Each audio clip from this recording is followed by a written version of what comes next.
back, baby. We are back Uh, better uh, than uh. ever. Check out these visuals. What What's is good? what is up, everybody? This is Clinton and Hillary, and we are back for season 2 of BlackLantic. We are so sorry about the delay. We know we told you we are coming back on October 16th, but as you can see, there's been a lot of changes to the format, and we're ready to hit it up with season 2. So, Oh, that closed Zoom. we got that close Zoom going on. Hillary, tell them what's up. We're BlackLantic. We're a podcast, a media hub with the goal sharing Black East Coast voices with the world, as you already know. You can expect to hear from us every week with guests, news-related conversation, and more streaming on CHMA Radio and anywhere else you get your podcasts. Be sure to visit our website, which is still blacklantic.ca, to keep up with our various content, and follow, like, comment at BlackLantic on all social media platforms. All right, Hillary, you ready to get it started? Yep.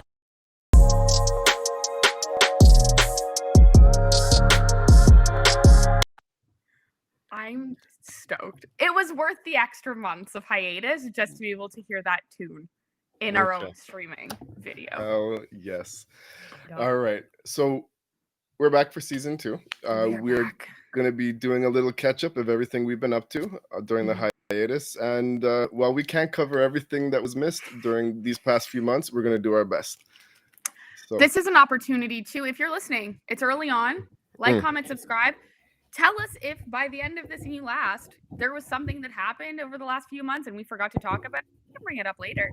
If you want our opinions, you want to know what we thought about something and we don't talk about it, I know what we don't have in this list that we do need to talk about. I'm going to type it off to the side and everyone will learn later. But hey, if there's something you want us to talk about, our emails, our DMs, everything's open. Let us know.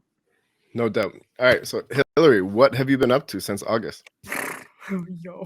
So, since we last saw each other in person over the summer, I went to New York Fashion Week.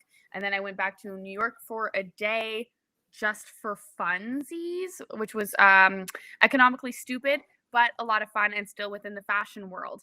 I went on my first corporate girly, I saved money for this and took time off vacation to London for 3 days, Athens for 3 days, and the island of Naxos for 3 days, which was absolutely lovely and a much needed vacation under the sun. Beautiful. What else? I recently hosted my first red carpet. I spent 3 days interviewing notable people for the Canadian International Fashion Film Festival, including the co-founder of the Toronto International Film Festival, TIFF, Hank Vandervolk, and his wife Yonka, who's actually the first Canadian supermodel. They won Lifetime Achievement Awards and are in their 80s. I interviewed Olympian Alicia Newman. I interviewed some people who were on City Line TV. Miss Venezuela, Casey Ciego, who, fun fact, her basically husband is a LeBlanc from Nova Scotia. So she's actually was talking to me about potentially being on the podcast because she's been racially profiled in Nova Scotia as just a hot Venezuelan, and she has feelings about it, but we can explore that later. But that's been a lot of what's been up lately, a lot of fashion events, a lot of journalism. I have some really cool secret stuff lined up in the new year that's going to be dropping, which I can't wait. And this whole time, as we've been sharing on our social, because I've been sharing it, I've been doing a 7-week-long CBC series, highlighting Black businesses, and doing a little bit of the work that I get to do with us, but over on CBC, so it gets a different radio airwave than we do with CHMA, but definitely sharing what some of our friends and former podcast guests have been up to and how they amplify and better and enrich in the New Brunswick community. So Fair and Family Farms, United Colors of Fashion, Dave Taylor, and I've got several more that will be coming out all the way till Christmas. So very exciting in Toronto in the T-Dot. What's good? Okay. And how have you been? Okay. That's amazing. I bet there's even some things that you forgot to mention that you've been up to as well. But yeah, we've been keeping busy for sure. Myself, other than the regular that you hear from me, which I'm not going to go into details with, family, raising kids, running the business, running multiple businesses, working on this 1837 built house. You got to mute your mic when you're typing. That was loud AF. I had the physical Yeti muted, so I don't know. I don't know. wonder how Now that we're not on Zoom anymore, maybe it doesn't automatically cancel out typing let sounds. me So look into that. that's good Sorry, for me y'all. to know too. Um, I was humbled and honored to have been asked to be a mentor for the Tribe Network based out of Halifax, Nova Scotia, for their Black Startup Project. So the Black Startup Project is an endeavor in which there were 400 Black entrepreneurs signed up throughout Atlantic Canada and other places in Canada as well, in which they are trying to provide training, resources, and funding for Black entrepreneurs looking to get into business. Now, it's not all Black entrepreneurs, but it mostly is. This was a Black program, but it's open to BIPOC people. I was a mentor for 8 different weeks. So every week I would get on calls and I would mentor individuals looking to start with business. So that was a really great opportunity for me. I made some great connections. I helped people in Atlantic Canada move forward with their goals.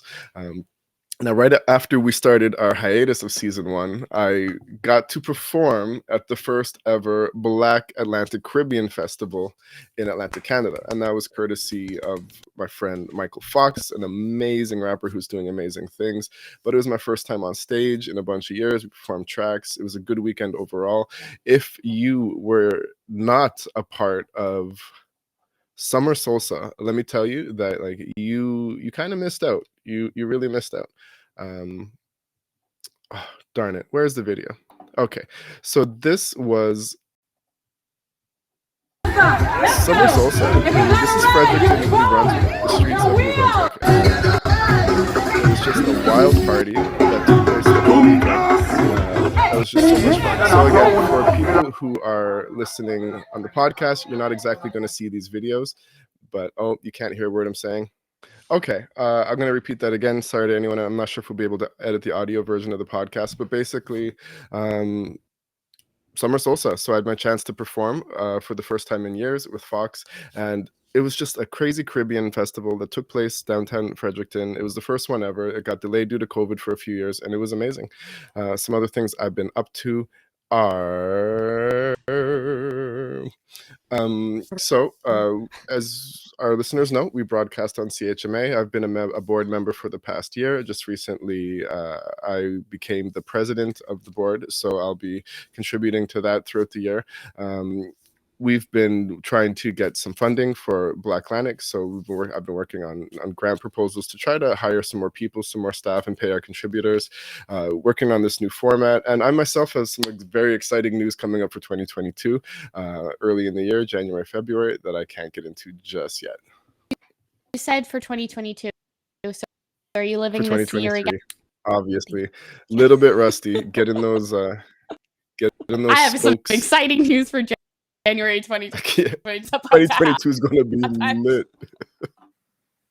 So we'll get into our first topic here, and we're starting off with a bit of a heavier one.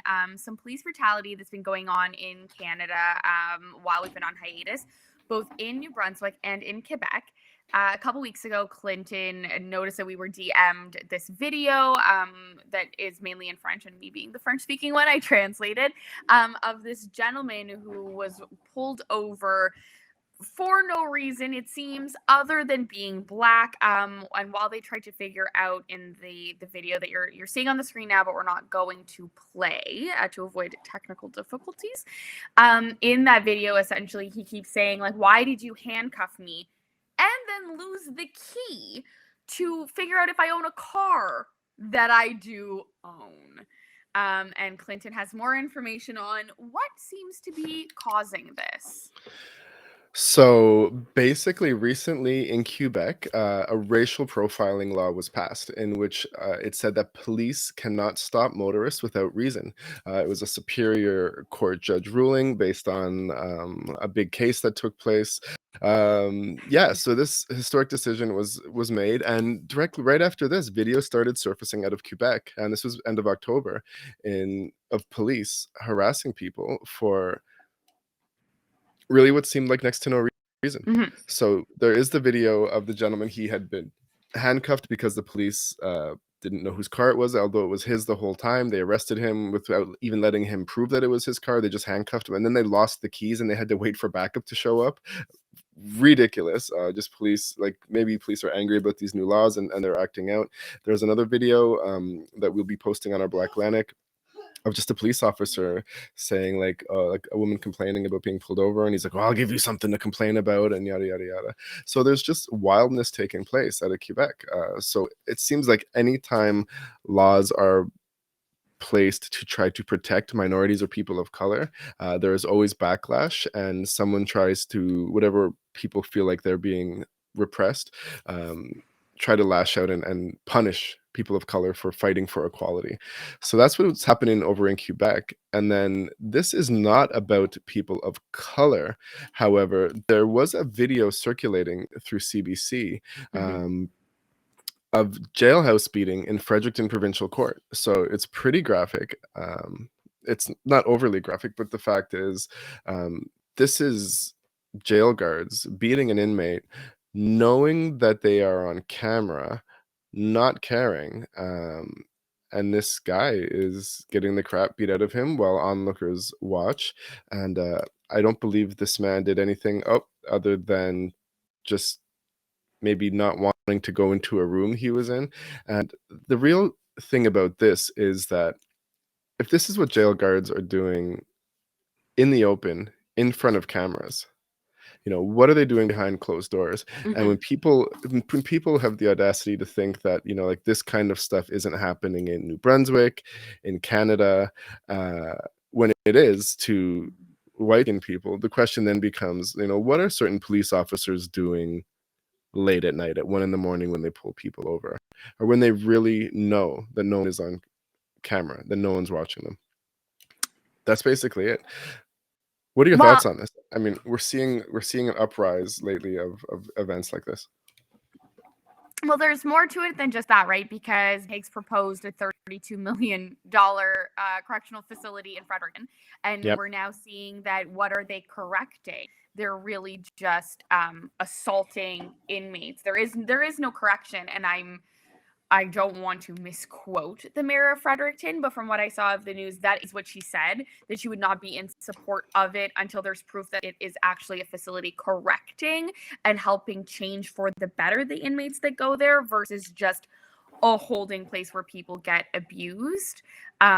So I definitely think that in the first instance in Quebec, and I even saw another article today about another instance in Montreal happening where Black people also felt that they were being wrongfully, or we'll end up sharing it on our page, but it was there's proof that 911 operators are also answering the phones with discrimination, and like if it's a Black name or a Black sounding voice, they are not acting accordingly or treating them with the same amount of respect. Us with this man. So Quebec continues to be very racist. New Brunswick just continues to be problematic. Like, it's just upsetting. To me, it feels like, and I think I've said this on this podcast, other podcasts, many platforms. A lot of the people who are police just want power, and then they use it wrongfully on anyone who is whoever they deem worthy of their punishment. It can be that white man getting beaten in a New Brunswick cell. It can be a Black person driving down a road on any apparently village in Quebec. They don't discriminate, but they do. Absolutely.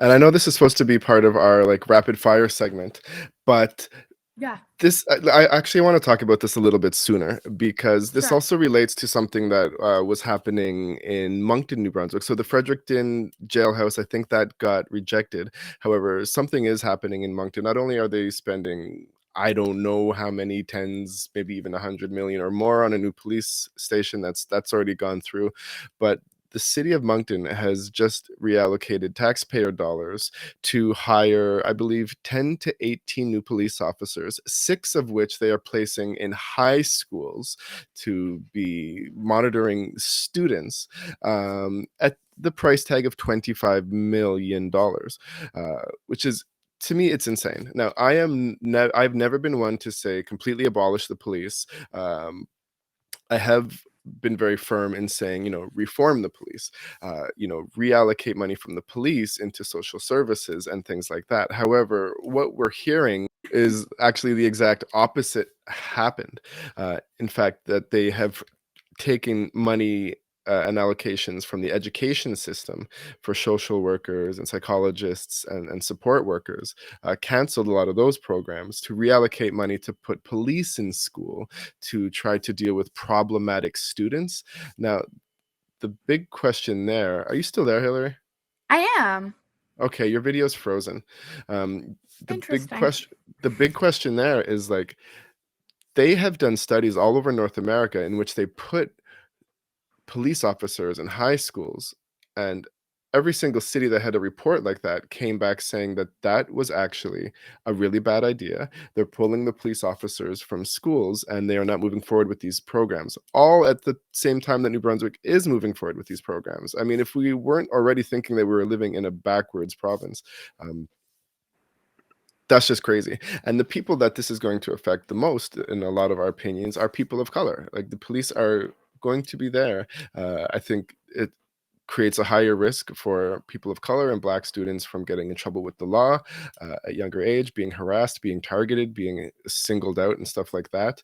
And it's really frustrating. Can you see me? Hillary, are you there? No, I can't. You are frozen. So my opinion on having police in schools is, first of all, what happened in the decade that I graduated that we need cops in the schools? Like, I haven't heard of an influx of teen violence. None of my teacher friends has said that they feel threatened or in harm's way or anything like that in describing their teacher student relationships. Like, it feels like such an overstep for something that doesn't need a solution and just another way to spend money that isn't the healthcare system, which we're going to talk about later. Offering money to build an equitable and fair report with the Commissioner of Systemic Racism. Yeah. Reparations for any of the minority communities, anything that doesn't have to do with Irving's or the pipeline. Like, it's just a reason to give more money to cops, I feel, because I pray to Christ himself that he's not going to win the next election. So he's siphoning the money there now to build the future he wants, when he's just Blaine Myron decrepit Higgs in some weird mansion, hopefully dying a slow death. It's really ridiculous when Yes. so not only are the police meant to address issues in the schools, but they also they spent $25 million for the police to address the homeless issue. So Moncton is having a homeless issue that is exploding out of control. And instead of spending that money on more resources, building, housing, drug reform programs, assistance, they're spending it on cops to assist the homeless people. You know what that really means? It means upper middle class, rich people don't like seeing homeless people around the city. They don't like seeing them near their neighborhoods or anything like that. I think it's like an old West End, new West End issue that is pushing that. And for people who don't know, that's just an area of Moncton. Yeah, so they basically, I believe, hired more police officers to arrest homeless people and harass people of color and kids. It's all the money pouring, and it's also lashed back. Like, we were talking about Quebec and those laws that have passed after the 2 years of protests and calls for police reform and stuff like that, and everyone being silent. Now that the dust has kind of settled, they're like, we're going to double down, and we're going to push this agenda even further. Yeah, there was a number of protests. There were grassroots NB fighting against this, town halls, meetings about it. It was on the radio for a long time, and of course, none of that mattered because they'd made the decision. As we know, in New Brunswick, it does not have to be documented how and why politicians and policymakers come to their decisions. They just have to announce what they've done without the paper trail. It's a ridiculous law that stands. This is all connected. And it's just insane for our province. We're already behind the times, but it's a real step back for New Brunswick, unfortunately. And I will say, to your point about abolishing or defunding the police. I know that this is not technically the Atlantic and BlackLantic, but I, with my day job, did a podcast episode about a group of community health centers in Ottawa that came out with reporting and statistics that proved that in Ottawa, and the surrounding area, that defunding the police and allocating those funds to social services, mental health, first aids, and the like would actually reinforce a better community. So they have an entire document on that, which is available through, I think, Centertown CHC's website. I highlighted Centertown CHC, I believe .ca has this entire document about defunding the police and what reallocating them can do. And sure, it's statistics about the Ottawa population, but homeless crisis is a homeless crisis. Putting the funds towards shelters is putting funds towards shelters, and it would actually have, less needles in the street and less encampments being destroyed, and then therefore less crime, et cetera, et cetera. It's one big snowball. Yeah, so all over the world in North America, where it's been proven that putting police officers in schools and other things like that is not effective, and that reallocating money to police officers instead of social issues is not effective, New Brunswick is like, we're going to dive in head first and do that shit anyways. Yep. So if you're listening to this, let us know your thoughts on that in the comments. Comment on our page or YouTube, anything like that. Like, chime in. Like, have you heard about this? We know a lot of our listeners get some of their news from us. I know this is kind of old news, but this is another ridiculous thing that's taking place. Speaking of ridiculous things, let's move on to some annoying entertainment that is not centered around us. You want to talk about going back in the times? Let's go back to apparently Nazis, because Kanye West. Ooh, jeez. Kanye West out here with his anti-Semitic remarks, and we're gonna do a deep dive. I'm gonna take you a little bit back. So catch everyone up. Kanye. Mm-hmm. He was perpetrating violence against women, hating on his wifey Kim. Kim was going out with Skeet Pete. We were together in person. We had a great shawarma. Times were beautiful. Now, fast forward, and there's like layers of scandal upon this, but I can only cover so much. Kanye has since, so he was partnering with Balenciaga, which is also now under fire. So I don't want to get into the Balenciaga of it all, but both Kim and Kanye were working with Balenciaga separately. He walked for Balenciaga, and then he decided to put on his own show. And this is during, I believe, Paris Fashion Week, which happened immediately after New York. And then he decided to come out with shirts that say White Lives Matter. Candace Owens is there repping it, supporting. He's got Black people wearing the shirts. And this is where the proverbial poop starts to hit the fan, because people are like, why are you making Black people wear this shirt? Why are you supporting this? And a lot of people initially started to feel that it was a commentary on the fact that the founder of Black Lives Matter went and took her money and bought a house in the hills, and that there was some fraud going on, and that the money wasn't being spent fairly. Then Kanye just continues to slide down this very slippery slope, and reports then came out of him there's so much. So he showed the Adidas execs porn that was like step-brother, step-sister porn. Allegedly also showed Kanye showed the Adidas execs that? Wait, where did he get it from? Hold on. Where did he get that from? What do you mean? What do you mean, where did he get it from? I think like Pornhub, I don't know. Okay, so this is not Balenciaga related, and this is because he was just on the Alex Jones show, which you're getting to, I'm sure. Yeah. So talking about porn. Okay, go on. Yeah. No, so in September he walked for Balenciaga, and things seem like they are okay. Oh, you can see me again? Good. Yeah, I can. Okay, good time. Thank you for listening to episode 1 of season 2 and all our tech difficulties. Things went so smooth in the trial run, but that's just how it is. We're gonna get it figured out. So he does Balenciaga. He makes the White Lives Matter shirts. Then all of a sudden, people are like, he's off his rocker. Then come the footage of he's showing Adidas execs stepbrother, stepsister porn on his phone and trying to explain how it's part of like the vision or something. And they're very uncomfortable. Recently, it has come to light that in apparently that same meeting, he showed them Kim's some photos and potential porn of Kim, which like, I guess we've seen it because of Ray J, but it wasn't that clip. So probably something Yeah. that happened while they were married and that should have been private for Kanye. He then showed those executives that. And then all of a sudden, he starts to tweet and I think compare the plight of blacks to the plight of the Jewish people and says the sentence, I am going to go death con on the Jews. Wait. We forgot. So there was this point before Elon Musk took over Twitter and reinstated Kanye's account that Kanye had made an agreement to purchase the right-wing conservative social media network called Parler for millions and millions of dollars.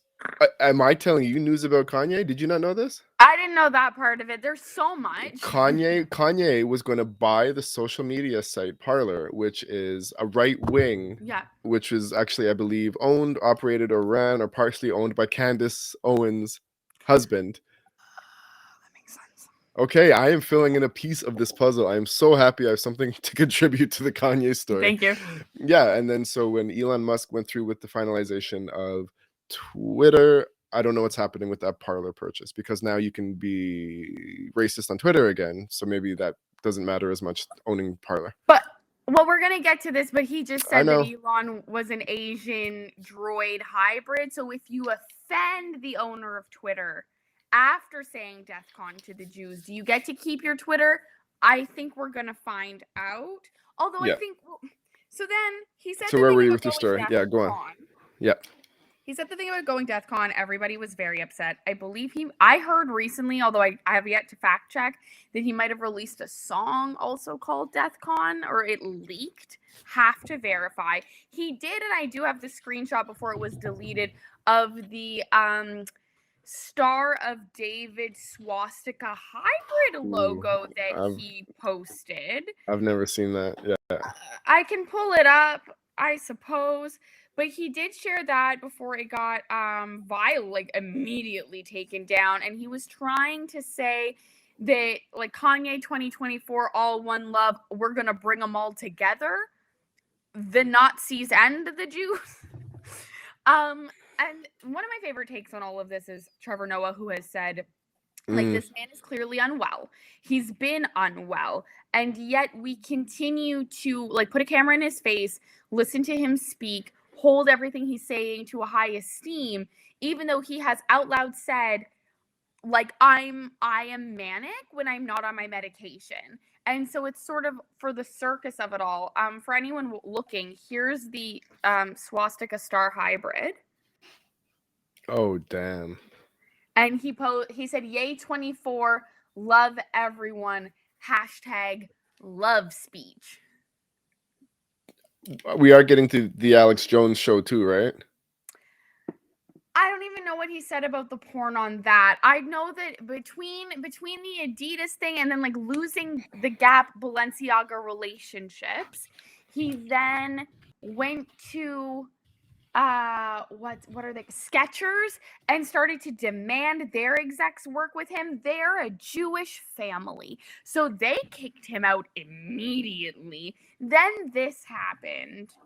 Then he said the things about Elon Musk being half Asian, half droid, and then also said it's the first it's happened. I bet there's 24 clones, and then went LOL. Don't forget Obama though. And then he went on Alex Jones. So on YouTube, there's like a 9-minute clip from I think this 2 to 3 hour episode with Alex Jones, the Infowars, which is like a kind of like an extremist alt-right radio show. To then he was saying things that had Alex Jones uncomfortable in his skin, like he was talking about how much he loved Hitler, how Hitler was a great person. Hitler did a lot of great things. It's not fair to say that Nazis are bad people. He was like playing with puppets and doing like pretend shows. He had a mask on the entire time. I obviously we've been talking about Kanye for a long time. If you want to see that, you look on YouTube for the Alex. I wish we're not going to be sharing any more screens for this episode, but it was just radical. And I mean, to that I say, like, Kanye, bro, like, first of all, like Trevor Noah said, like, that reflects my opinion. As soon as someone says that they're mentally unwell, we should live in a society where we don't exploit that and we don't Hmm. try to capitalize off that and make millions off of a successful black man self-destructing due to mental health issues. That if he hadn't have mentioned them, that'd be one thing, but he was very open about that. And now he's just getting more and more attention because people want to see the fanaticism. And I realize that even Yeah. we're talking about it on the show, but Kanye West was a leader, a revolutionary. He was a guy from a middle class neighborhood that changed the rap game, that showed black people that you didn't have to be all about guns and drugs and gangs and bitches and hoes and money and fancy cars, even though he likes all those things. It's not about like gang music. You could just talk, you could be yourself, you could be vulnerable, and he was really respected for that. And it just seems like since the Kanye thing and his Trump influence and a number of other like he was the man that said George Bush doesn't care about black people, and then like shook the whole industry because no one was talking like that back in those days. And from even though he's a billionaire, like I feel bad for him at the same time. He's crossed so many lines. When I first wasn't following this and I heard a little bit about it, I did have the question, like, why do people get canceled for just stating that Jewish people run most of the entertainment industry? But it ended up being so much more than that. And I wasn't aware of how just anything that's said about Jewish people sparks an insane amount of anti-Semitism. There have been videos coming out of Israel on the flip side of it, of a lot of, just like when the Ukraine war started, there have been a lot of videos coming out of Israel of the extreme hatred and racism that certain Israeli citizens and groups have towards Ethiopians, towards black people, and obviously the Palestinians. So while it is the right thing to do to protect the safety of Jewish people here in North America, there are people in Israel who are very racist as well. And I just hope those issues are addressed in the future as well in these conversations.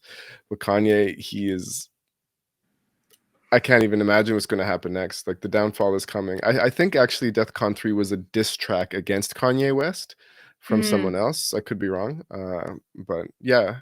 So you've described the whole situation, Hillary. What's your take? And then we're going to get into the rapid fire segment. Yeah. So I mean, like, some thoughts that a lot of people have had are like, would he be put into a conservatorship like Britney Spears was? Because clearly someone needs to be taking control of his access to free speech, access to his money, and like obviously keeping him away. I'm sure Kim's doing that from his kids because he is so unstable. And if Britney Spears was in a conservatorship for I think 17 years, that should be able to happen to Kanye as well. I originally wanted to talk about it and write about it like months ago when this first happened during Fashion Week while we were on our hiatus because I was so upset by the whole white lives matter, all lives matter rhetoric. And I just never expected that the longer I delayed writing that, the more things would happen. I really didn't think it was going to turn into from a commentary about whose lives matter to him basically inciting so much. And before we do move on, I do want to just point out that like the trickle down effect from this has been bad because it feels like so many black people are just ready to hate on another minority, and in this case Jewish people, because Kyrie Irving, and we're not going to share the screen, but there is an article about it. I guess Kyrie Irving a few months ago also was looking into education about something, and then shared a documentary that also had a lot of anti-Semitic thoughts, commentary, and was suspended from playing basketball since that time on I believe November 3rd, and as of yesterday or today, whenever we're recording this, was dropped by Nike as a spokesperson. And I feel like that goes hand in hand with the shitstorm that Kanye has started. I don't know why it feels like so many powerful Black men are jumping on this bandwagon. And I will point out that some people have noted some Kanye lyrics that talked about Jews and Nazis before. Really? Yeah, well, he's got the line in is it Flashing Lights? I hate these niggas more than a Nazi. And like he's got a Oh few wow. lyrics that talk about Nazis and Jews that have not aged well. So it's possible that this was underlying the whole time and the lack of medication has caused something to come out as opposed to this just being blatant like psychosis and mania. I just think it's unfortunate that we're putting any like microphone in front of his face. I hope that like I want to have this conversation to educate and to talk about why these things are bad and why people shouldn't speak this way, but I don't think that we should continue to let Kanye himself speak. I'm reading the lyrics of what he said, but yeah, they're pretty bad. You want me to read some of these out? Sure. Maybe not. Well, I'm tight with my dough like family Jews. I said Jews, my career is screwed. That was a Rock the Mic freestyle in 2005. And try to hit you with the old woo wopped till I got flashed by the paparazzi. Damn, these niggas got me. I hate these niggas more than a Nazi. That's I love Flashing that Lights in song. 2007. I don't even remember hearing these lyrics in his songs. This is wild. I Yeah. walk through the hotel and I walk down the street and people look at me like I'm fucking insane, like I'm Hitler. But one day the light will shine through and one day people will understand everything I ever did, ever said. I don't know if that was a lyric or something he said at a festival. The world Wow. turning black slowly, where you can call niggas niggas, but you better not mention Hitler. So tell me who run the label, where the gun's from. Oy, oy, oy. That's 2016. Basically, any commentary made that incites violence against any group of people Yeah. is dangerous in this, because after Kanye started saying this, there has been a rise in anti-Semitic hate. There has been like pamphlets and leaflets dropped off all over different cities in America talking about how horrible Jewish people are and stuff like that. So just like when Trump was in power, and we're getting to him, things powerful people say can lead to death, can kill innocent bystanders. And that's what Kanye is doing. And he doesn't realize his power. He doesn't realize or maybe he does. Maybe like Trump, he does fully realize what he's saying and he doesn't care. But what he is saying puts innocent people in death's path. Mhm. And I hope we don't. Right now, we're hearing reports of increased hate. What I hope we don't start hearing is increased of the next serial killer in the States or the next like mass shooting targeting Jewish people instead of Black people. We don't want to targeting anyone, but Yeah. that would be the result. That would be a direct correlation between, I think, Kanye's actions and what's happening here. Absolutely. So the news has been wild, and again, we want to hear anyone's thoughts on this. But speaking of Trump,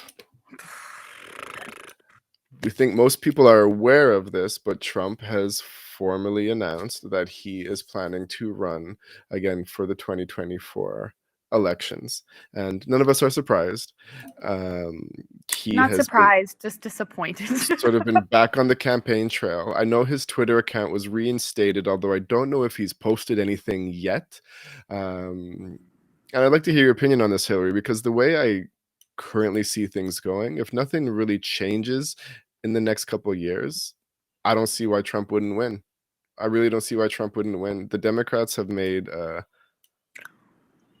shit show of the presidency. The second Biden won, they should have started marketing the campaign to win again, because he just doesn't look good in the media. He's. I mean, Biden doesn't look good, but he doesn't look as bad as Trump. And I'm pretty sure with the most recent, like, whatever it's called, by-election that happened in November, where they did, like, the Senate, the Dems won extra seats, mainly riding on the Roe v. Wade being overturned. And the fact that if the Dems got enough seats in the Senate, they would be able to write another law protecting Roe v. Wade that would overrule what was overturned. So I think they got 3 extra seats. I just never paid attention to if that was enough. I don't know. Like I Biden. but well, I'm confused. So they got no seats, but in the midterm elections in 2022, the Republicans took control of the House of Representatives. So are we talking about two different things, or Listen. There's the Senate and the House. Isn't there several things? were both midterm? Did both midterm elections, like, did it take place at the same time? The Senate and the There's a House of few things that Representatives? happens at the same time. Okay, so Well, hold on. I'm sorry. There's a runoff election happening today, and the Dems just gained a new Senate seat okay, in so Georgia.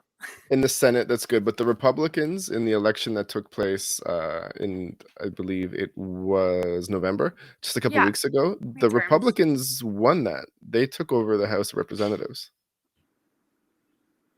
In historical terms, Biden's first midterms were a clear success. What are you looking at? I don't understand the midterms, is all I figured out while you were gone. I see that there's midterm elections that say that the Republicans picked up 19 and control the House. The Dems picked up 6. But then there's also the article that I was reading before that say in historical terms, Biden's first midterms were a success. So I don't understand. All right, we will need some experts next week to help us make sense of all this stuff. By and large, I really don't like Biden's like a soggy saltine of a man who mumbles and I think is like next to death. But Trump is still a racist bigot who grabs women by the poo-tang, and I would rather eat feces than have him for another 4 years. I'm hoping the Roe v. Wade stuff will make younger people and other demographics come out and vote. We'll see. We'll see if in 2 years from now that is still a hot enough topic. Like, I honestly do believe that if George Floyd was not murdered in 2020, 6 months before the election, that Trump would have taken that one. Absolutely. And Biden barely won, right? Even after all of that. It was by 1 million, I think. 70 and 71. Yeah, in a country of 330 million, I don't know how many voted, maybe 65 million. No, it was 70 million for Trump and 71 million for Biden for a total of 141. Okay, yeah, that's it's a million, but it's by a percentage point, right? Like, it's not a lot. Won. And the fact is, I mean, as much as people get annoyed, I mean, Trump changed up the game. Like, people want entertainment from American politics nowadays, and just the attention he gets, he's already garnering it. And I don't know, like, unless there's major catalysts, or like, not to say that the Roe versus Wade thing will die down, but you know how news cycles works, right? They, like, even how this Balenciaga thing's being completely ignored by the media. Like, they push certain things down, they focus on what they want to focus on. We'll just have to see if it's relevant at that time. I was going to say one of his daughters has already been like, I don't want to participate this time, and has like publicly issued a statement saying like, I wish my father the best in his campaign. I will not be like, I'm not supporting my dad, but just don't talk to me about it almost. Yeah, absolutely. Yeah. So a lot happening. We do got to wrap this up soon. This episode's been well, after we cut out all of the technical errors, I think we're at 35 minutes. We'll see. We will. We have the 9 from before, and this has been 29, and then another one. This is what we need the support for. We're working on increasing the show, like, fine-tuning our team, building our team, and bringing y'all the top quality Atlantic podcasting and news channels, because this ain't happening anywhere else. Not good. Yeah. Should we do the rapid fire? Rapid fire. I want to start with the one that I added last minute. Yep. The Queen died while we were on hiatus. Yep. Queen died. Which was huge. Thoughts?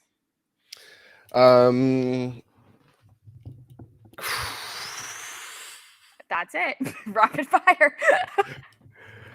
That's a big one. The Queen dying sparked all kinds of conversation all over the world about colonialism, about the horrible atrocities of the royal family, why they're even in power, the countries that are still under the throne. While some people mourned the Queen, many others were glad and celebrated and stuff like that. It sparked a lot of debate online, like most things, and it's been an ongoing controversy. Now, the people say that the Queen was not the cause of a lot of the atrocities on the world, but in fact, horrible things happened in in Africa, and I can't remember which country, while she was in power. And whether she was aware of it or not, she was the figurehead for the crown. And I don't see how she could have got through her entire reign without being aware of all the atrocities. And in fact, to this day, the British family continues to exploit. Just look at the British Museum. They have, I think, 400 million artifacts, most of which are not even in display, that were stolen from every country in the world they colonized, from indigenous peoples to royalties in Africa, jewels, ancient tribal artwork, and in fact, history. Some African countries, they didn't write their history down in words. They made sculptures and figurines and models to depict stories of their history. And when those were all stolen and taken even out of the order they were in, like most things, like most cultures that get destroyed by war, a lot of African culture and history was destroyed. So the Queen dying brought all this conversation to light. I mean, the royal family is pointless. They're just like the British's version of celebrities. They're like reality show celebrities. They really don't do anything. Of course, it always feels a bit weird to celebrate someone's death, and that's not what I'm doing.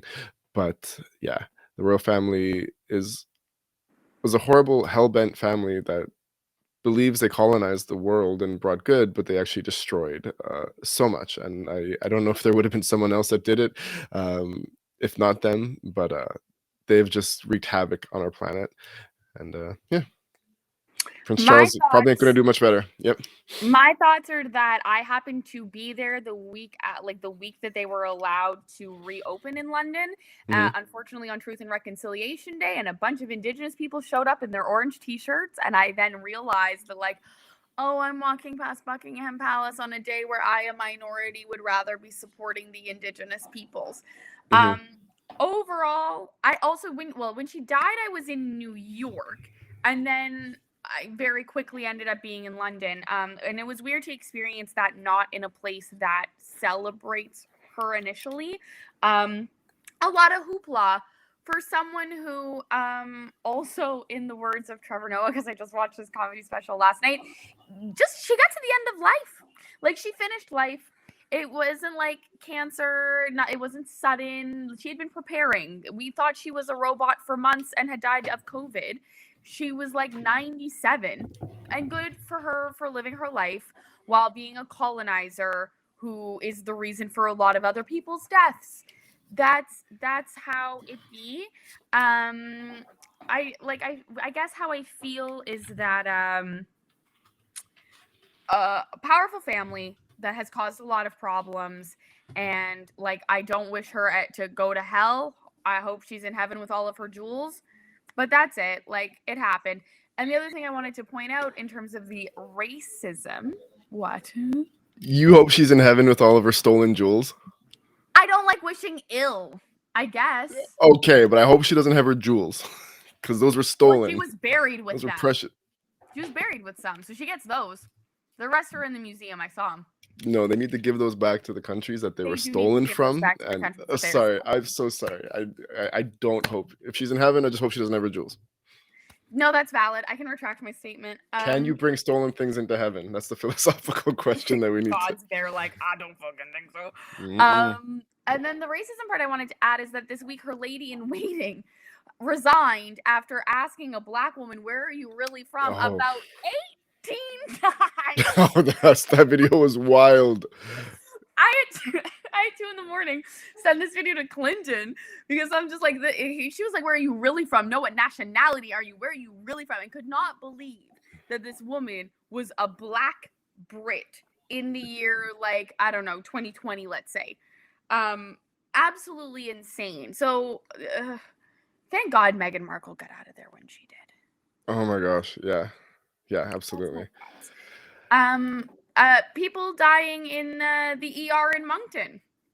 So I would say over the past year, I think 4 or 5 people have died in the emergency ward in Moncton. However, recently there has been a major uproar about now all the news outlets have been very tight-lipped about this man's background, his origin, his religious faith, and the works. They could say it's for confidentiality reasons, but the family is talking about it, so that can't be the real reason. Basically, a man a couple weeks ago, after having a kidney operation where there was expected complications, was told if there was any issues for him to go back to the emergency ward immediately to be checked. So less than 24 hours after having surgery at the hospital, he returned to the emergency ward complaining of pains or problems. He spent 6 hours in emergency and was not seen, and he died in the emergency ward. Now, I'm going to try to share the screen again. Maybe not a great idea. Okay, well, anyways, no, I won't. The news organizations all reported on this, and not only that, their story is that he was attended to frequently, checked on, his vitals were being checked, and he died. Now, this man in New Brunswick, and I guess, and again, only 4 or 5 people, that's a lot, but 4 or 5 people have died in the emergency ward waiting in the past year. This man was a Black Muslim. And we know this because the Moncton Muslim Association has been protesting for the past couple of weeks, getting next to no news coverage. They've been speaking out against this man who died, who was not seen, who was not taken seriously less than 24 hours after surgery. And in fact, there was a statement released from the Moncton Muslim Association, you can look them up on Facebook, in which they are contesting, the family is contesting a lot of things that these news articles are saying. They are saying that he was not checked on, he was not treated with dignity. Within the 6 hours he was there, no one came to check on his vitals once. And there are many people that are saying this is gatekeeping, this is a form of systemic racism, this is withholding, this is choosing who gets to live or die, because regardless of a triage's job to do their best to prioritize, a man who just had surgery less than 24 hours ago that comes back to the hospital after being advised by doctors to do so if there was complications, it needs to be seen. Needs to be seen. There couldn't have been so many other pending issues taking place at that moment. Their excuse was the wards were full, they were overpopulated. That's always the case. They're always overpopulated. This is not about healthcare funding, short staffing. Like, you have a surgery, you come back to the ER the next day with major pains and complications, you're not seen for 6 hours and you die. That's bullshit. That's bullshit. I think it is. Well, it is about everything that you said, though, because like we're at a point where like it shouldn't have to come to this no matter what. If you are advised to come back and they can't handle you coming back, that is absolutely crazy. That in this episode we've discussed a $32 million correctional facility in Fredericton, $25 million for more cops to be in high schools. But this is one of, I think you're right, 5 to 10 people who have just died waiting to be seen. This one after an operation, so being advised to come back. And I feel I don't want to like speak wrongly, but I know from my personal experience that like culturally Muslim people have a hard time with like going to the doctor. Like it does take encouragement of them to trust westernized medicine, and I think that's why this is like a double burn for these people, that this person probably came to this country trusting these white doctors to die in the ER is such a heavy sentiment for this community. On top of the fact that I know I read, and we didn't even have this on the list, that a homeless man died in the in City of Moncton, like in City Hall. So like people are just dying everywhere in Moncton. There was also someone recently murdered in Irishtown, and no one's doing anything about anything. Okay, well, see, complicated there. So that actually kind of strengthens the argument for having more police officers, right? But a murder, I mean, people are murdered.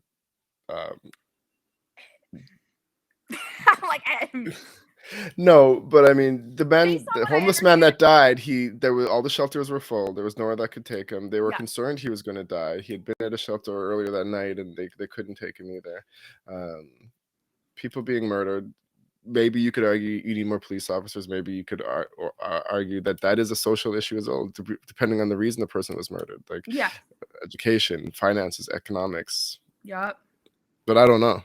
I didn't mean to throw a wrench in things there. No, I feel like I read between the lines about some of the circumstance that makes me feel like we don't need more cops. We need more social Okay. services, and mental health institutions and mental health services, and also like the doctors and space and places for people to go who need help, including beds for people who've had operations. Yeah. And so if you go to the Moncton Muslim Association, there's been Yeah. weeks and weeks and weeks of posts on this topic. This man who, like you said, and you're right about that. Men in general don't like to go to the doctor or the hospital. But this Yeah. man, obviously, less than 24 hours after surgery, was having complications so bad that he went back, was ignored, and died in the emergency ward. I mean, considering how few people of color there are in New Brunswick, even though that number is growing, for a Black Muslim man to die, it's hard to argue that that's Yeah. not some kind of gatekeeping or neglect, like that this man was not ignored, that this man was not treated the same as if a white middle-aged man had have come into the ER less than 24 hours after a kidney surgery, complaining of, like, you need your kidneys to live. Yeah. And he was told to come back. Like, is there no protocol for saying, like, okay, if a doctor does a surgery and says, like, there's a high chance of complications, come back if something's wrong, and the person comes back, why can't that person be seen? I know I don't work in the triage. The healthcare workers, I don't know them, but this is a way that systemic racism can be applied. You might have rules for equality, but if the people gatekeeping, deciding who gets seen, are racist and they're making decisions regarding who gets seen and who doesn't based on their personal views and biases, then that kind of could explain what's happening here. And I do want to say that I'm fairly confident that the other people who died in the ER are not necessarily racialized. The difference here is having a doctor implicitly say, we need you to come back. Like, why do the surgery if you don't have the space to take care of the person if they have an issue, an implication, a problem, something that arises or occurs? And if that does happen, like Clinton's saying, what is the protocol to ensure that that person gets seen before someone who needs stitches or hasn't had something that's been investigated yet? Because we know exactly, like, the person was there the day before. The odds of knowing where the issue is quite high, and the fact that 6 hours went by, horrifying. It's really ridiculous. Yeah. Hopefully, I think maybe if we have the opportunity, we might talk about that again later in the season, because Yeah. this was more than a rapid fire on that topic. But we really got to wrap this up. Absolutely. Let's talk about the Iranian Revolution, and then we be out and we be seeing people next week. Very quickly, I will just say that on September 16th, a woman named Masha Amini was killed by the morality police in Iran for wearing her hijab in a way that they deemed inappropriate. Since then, there has been a revolution of people who have been, well, women cutting their hair, men supporting them, children as well, in just exposing their hair, because for anyone listening who might be misinformed, take it from the child of a Muslim person, it is supposed to be said in the Quran that it is a choice. It's not, I don't even think it is said in the Quran. It's supposed to be a choice, whether you want to cover your hair or not, and how much modesty you want to disclose or not. It has nothing to do with religion and everything to do with the culture and what a woman chooses to do with her body. What has happened in these places with morality police, Taliban government's extremist views is that they've taken it upon them to force this as law onto people. What this revolution has caused as of today, Time has named the women of Iran the heroes of the year, and they get to be the cover of Time, not the person of the year, but the heroes of the year. And then they also have claimed, the Iranian regime has claimed that they will be abolishing morality police. Now, the people revolting still want the regime itself to be taken down, abolished. They want, I'm sure, democracy and to start over with a fresh government. I don't know what's going to happen there, but this is a start. And the reason why I also felt that this was relevant is that in Canada, in Quebec, there is Bill 21, where if you are Quebecois, you are not supposed to wear anything with a religious figure, religious sentiment, religious whatever symbolism associated to it to work as a public service. So a teacher, a person at the DMV, etc., etc. Where there are issues is that the Quebec government feels that the hijab is a religious symbol and is not just a cultural choice of clothing to wear.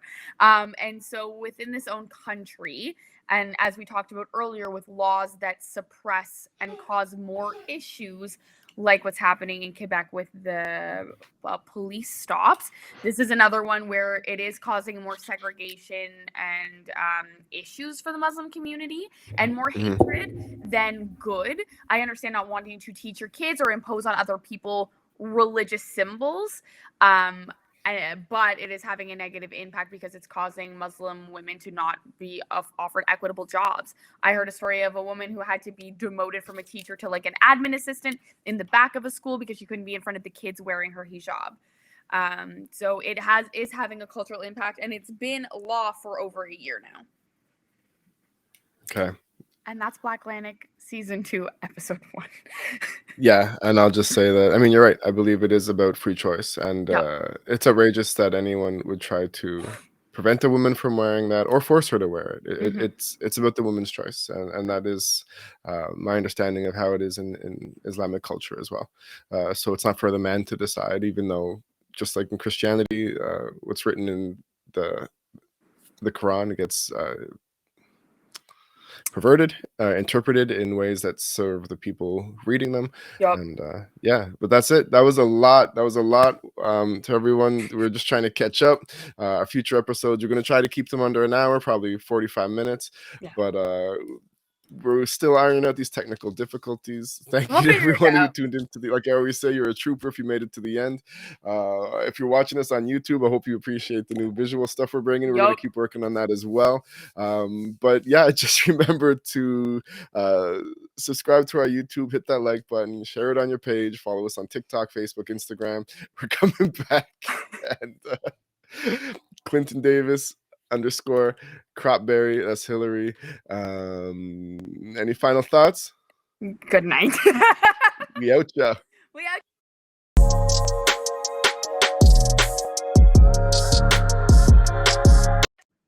Peace. Peace.